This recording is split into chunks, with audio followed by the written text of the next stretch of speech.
Well, we know the Prime Minister now is going to overhaul the legislated Stage 3 tax cuts. Now, we won't get the detail for a couple of days, but he was promising for months and months and months there would be no changes. Here's a reminder of that promise. I can confirm that we haven't changed our position. We have no change to our plans. Tax cuts will happen in July. We haven't changed our position. I've said we haven't changed our position. We haven't changed our position on the Stage 3 tax cuts. We have not changed our position on Stage 3 tax cuts. They've been legislated. We support them. Our position hasn't changed. How does he survive breaking a promise like that? This morning, the Prime Minister hinted all taxpayers are going to benefit. Have a look. I support tax cuts and everyone will be getting a tax cut. What we're doing is looking at how we can help low and middle income earners. Middle Australia particularly is doing it really tough. Let's bring in Nationals leader David Littleproud, who joins me from Roma in Queensland.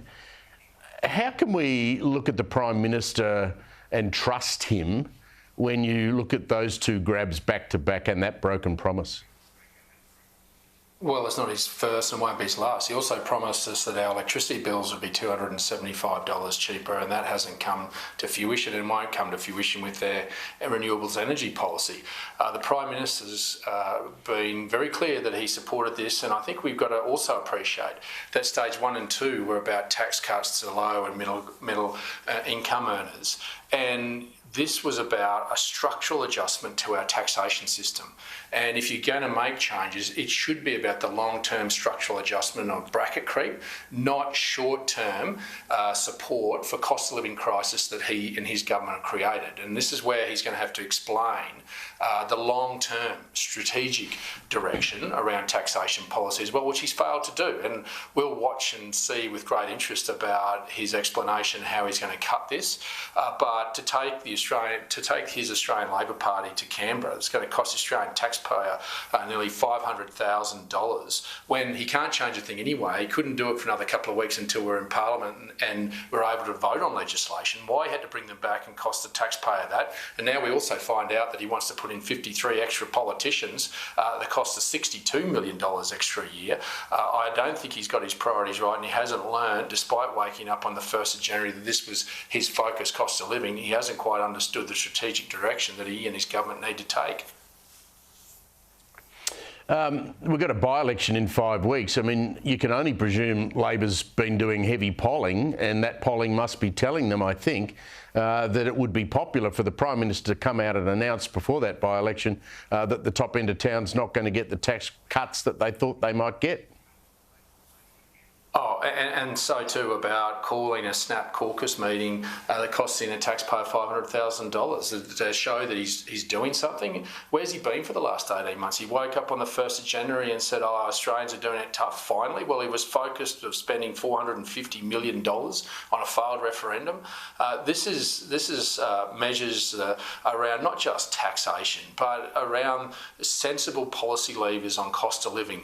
And you look at the drivers of inflation. The drivers of inflation are fixed costs now. Discretionary costs and expenditures gone. We've stopped going to Jerry Harvey and buying the TVs. But what continues to keep inflation high and sticky is energy and food. And they're intertwined because much of our food processors are paying 3-4 times what they were a couple of years ago. And this is where the government's gone missing. And now, in a moment of panic and crisis of Anthony Albanese's leadership, he's now looking like Julia Gillard, and he's reinventing himself after the 1st of January and going, I have to do something because the polling's telling me. You've had 18 months, Prime Minister, and you missed the opportunities, you missed pulling the policy levers that would have meant that you didn't have to break promises.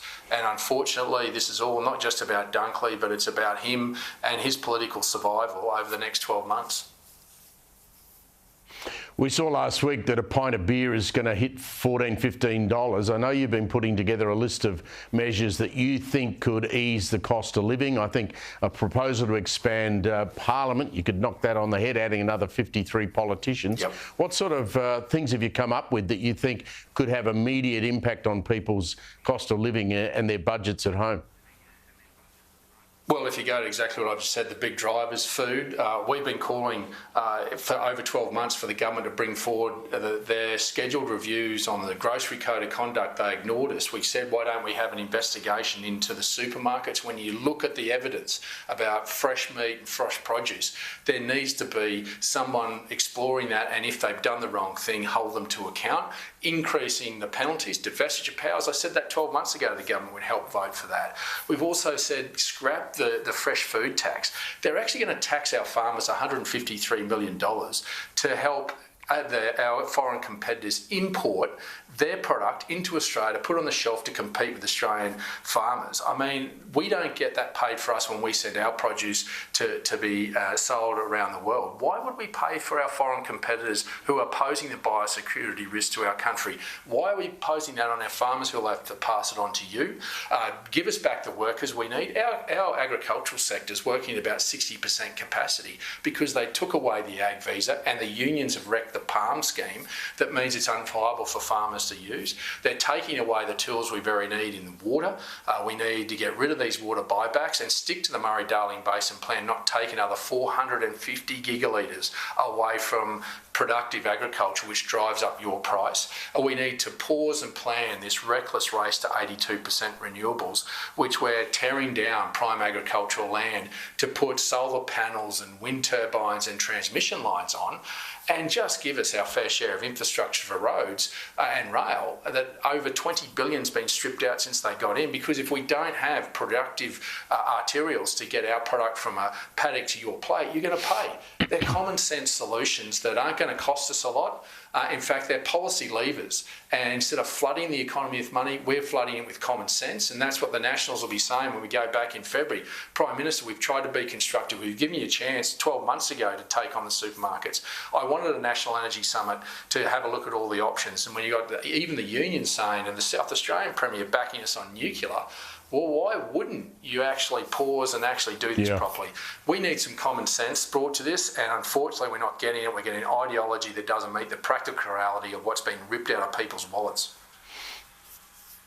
Scott Morrison, you served in Cabinet with him. He's decided he's going to walk away from politics next month. He'll be live on Paul Murray's show at 9 tonight for his only interview. How do you think history will see the Prime Ministership of Scott Morrison? Yeah, I think we'll obviously get to that juncture now that he's leaving Parliament. There's obviously been a lot of commentary. It's a great achievement to become Prime Minister of this great nation. To be the highest elected office holder in this country should be something anyone that gets there should be proud of. And I wish he and his family all the best in their new endeavours. He faced a lot of challenges, whether it be natural disasters or whether it be the pandemic. Our nation owes anyone that gives public service a great debt of gratitude, and I think no matter where the pundits land on his Prime Ministership, it's a great achievement, and he should be proud of the fact that he made it, but he made a difference to our country. You wish him well? Oh, of course, and I wish he and his family all the best, and obviously this is a new endeavour for him and his family, and I think when you know it's time and you don't have that fire in the belly, your first and primary responsibility is the people in your electorate, and no matter whatever position you hold, if you don't have that fire in the belly to swing for your electorate, then you shouldn't be there, and he's made that determination, and if that's where he is, it's a right one, and I hope he has a successful post-political career. David Littleproud, thanks for joining us.